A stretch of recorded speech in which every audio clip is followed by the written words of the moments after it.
All right, we are here with a book that's called, could you hold up the book? The Rosary Collector's Guide by Gloria and Helen Hoffner, and I've been leafing through it. It is a beautiful, beautiful book, and I understand it's due to her collection. Yes, years ago my mother, a lifelong Catholic, she stumbled across a rosary that had 7 decades, and she wondered why the rosary had 7 decades when traditionally you're looking at 5. Then she started researching that, and one thing led to another, and we started researching all the varieties of rosaries that are approved by the Catholic Church. And they're collected in that book. If you can open that for a second, because there's some beautiful rosaries here, and I understand you donated one of the books for our radiothon, which is beautiful. There's the Seven Sorrows Crucifix, the there was one thing that you were telling me about. You were telling me about the Prisoners Rosary. Can you tell me about that? The Soldier's Rosary. Some of the most popular are during the 1940s and the World War I and World War II.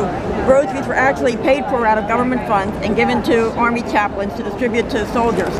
So some of the most collectible rosaries right now are these sterling silver ones that were extremely strong. Some people call them a plumber's rosary or a pull chain rosary. They were meant to be strong to deal with situations as a soldier that they had to be very strong for the battlefield. And the government actually issued these packets where a belt pack that had a prayer book and a rosary. And that's something to see. Inside the book, I saw something there called the Prisoners Rosary from Ireland. Now, obviously, I'm Sicilian, so I hadn't seen anything like that before, although it does seem familiar to some of the stuff that we've seen today, because we see a lot of single-decade rosaries. Could you tell me about that rosary? You were mentioning it before.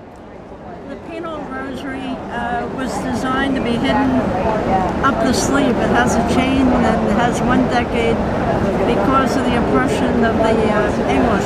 They were not allowed to pray in public, and they were punished in every way by the English, and this is called the penal rosary. So that's the rosary that the Irish would hide so that they could still pray their rosary with the English. So irrepressible when it comes to faith.